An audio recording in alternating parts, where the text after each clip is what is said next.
So adrenal fatigue is a really big buzzword lately. We hear a lot about adrenal fatigue and adrenal dysfunction, but I wanted to go over with you how this can actually be connected to your thyroid and the effects that cortisol can have on your thyroid.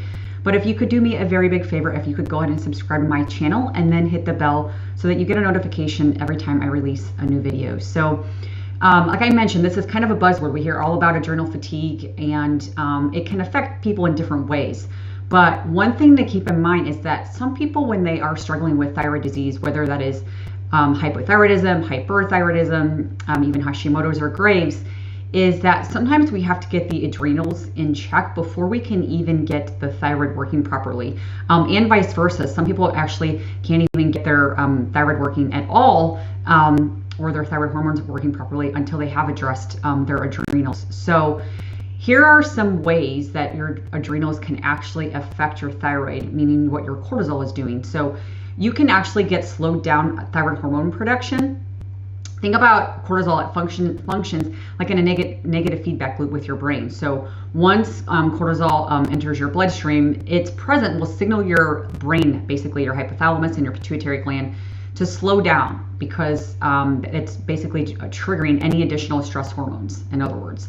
So that also regulates your thyroid hormone production. So it's going to slow down your thyroid hormone production. Remember, if your body's trying to be slowed down because of what your adrenals are doing and your cortisol is doing, your thyroid will do the exact same thing. So it's going to slow down your thyroid as well.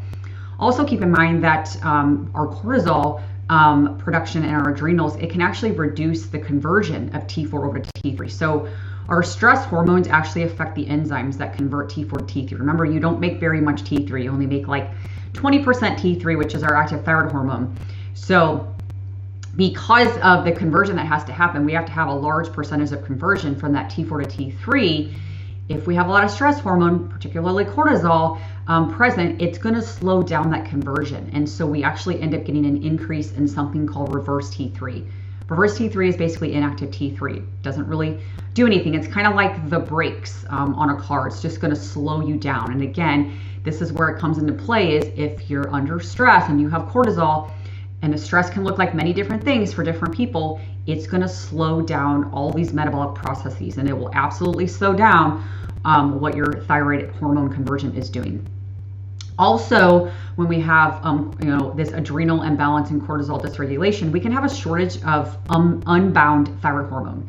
So prolonged cortisol elevation can cause accumulation of estrogen. I see this all the time in my practice. Many of my clients that I work with, they actually have this, and we can see it on testing. That will actually increase when we have this unbound or accumulation of estrogen. It will increase the levels of something called thyroid binding globulin, which is TBG. That's a protein that allows your thyroid hormones to basically travel through your bloodstream, in other words. When our thyroid hormones are attached to TBG, so the thyroid binding globulin, when it's attached to it, they're bound up. So they remain inactive. They will not work at all because they're bound up. So T4 can't be stored in your tissues, nor can it actually be converted to T3. So this is why we'll have a large amount of stored, unbound thyroid hormone. It's latched on to this thyroid binding globulin, in other words. So it's inactive, and that happens a lot under stress. We also can get something called thyroid hormone resistance. Inflammatory immune cells, they're basically called cytokines. They're released when we're under any stress. This is normal. That's why when a lot of people get under stress, they're very inflamed. It's very common to have inflammation when we're under stress, and it's because of something called cytokines. This makes our thyroid receptors basically less sensitive to thyroid hormones. So all your cells have these little receptors where the thyroid hormones go in, basically.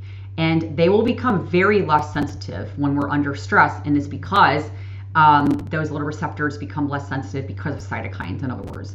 So if you're taking thyroid medication and your thyroid hormone levels look completely normal on blood, you still could have underactive thyroid symptoms. This is one of the ways, is because the sensitivity of the receptors, basically, they're not working properly. And so the thyroid hormones aren't going in the cells for many different reasons. Stress is one of them. Potassium deficiency can also do this as well. I test for this on the hair test. which is basically a mineral test. But the biggest way that I see this is inflammation. Inflammation from being under stress will always instigate that less sensitivity so that your thyroid hormones won't go in. And that's why your blood test could look normal. You could have completely normal blood tests because you actually have the thyroid hormones. They're just not going inside the cells. You can also have a suppressed immune system. So your immune system will be suppressed when you go into stress mode. And again, it's protection. It's basically protecting you. It's, when you're under all this stress, your body's trying to manage the stress and manage the cortisol. So the last thing it's going to think about is, oh, let's work on your metabolism. Let's work on your immune system. It's going to actually suppress it. Your body can't focus on all these things. So it has to focus on how are we going to overcome the stress and manage the stress and inflammation. Let's do that first. And so the immune system will slow down, and that can actually feed into more chronic inflammation. And when we have the suppressed immune system, it can trigger things like viral infections, some things that can actually trigger the autoimmune disease of thyroid disease. So like Hashimoto's, that's why a lot of people, they might have hypothyroidism to start, and then eventually they end up having something like Hashimoto's, where now all of a sudden they have thyroid antibodies, and it's usually because of these kind of cascade of events that have happened because of stress. So you can see that adrenal function plays a huge role in how we use our thyroid hormones, how we make our thyroid hormones. So it's very important to determine if you actually have adrenal stress, if that's contributing to your thyroid dysfunction. The best way that you can kind of support this, your adrenals and the accompanying thyroid issues, is to do all you can to manage your stress. And again, be realistic with it, because if you're under, you're managing your stress as best you can, but you're still under an immense amount of stress, you will definitely have to keep trying to do all the things to lower that stress response, calm your nervous system, things like that. And also keep in mind that it doesn't happen overnight. It is going to take a little bit of time. So find the things that are going to work for you to manage your stress. Some things that you can also look for if you are suspecting, I don't know if I have an adrenal imbalance, if you're thoroughly exhausted, really a large amount of brain fog. I see this a lot. Kind of can't focus, things like that. You have cravings, whether it's sugar, sweets, salt, things like that. Low blood pressure, you go from sitting to standing, you get like a little dizzy spell or lightheadedness, things like that. That's always going to be signs of some adrenal imbalance. And then you just can't handle stress. You get a stress response and you can't handle it. You go into kind of panic mode. So these are all kind of signs of adrenal imbalances. So just sort of look at those. I test for all this. I do a test called Dutch hormone test, which is a dry urine test that shows your cortisol pattern, and I see it all the time. I can see patterns that connect to why your thyroid hormones aren't working properly. So again, this is how I see a lot of people that they have so many slow thyroid symptoms, but their thyroid blood testing looks completely normal.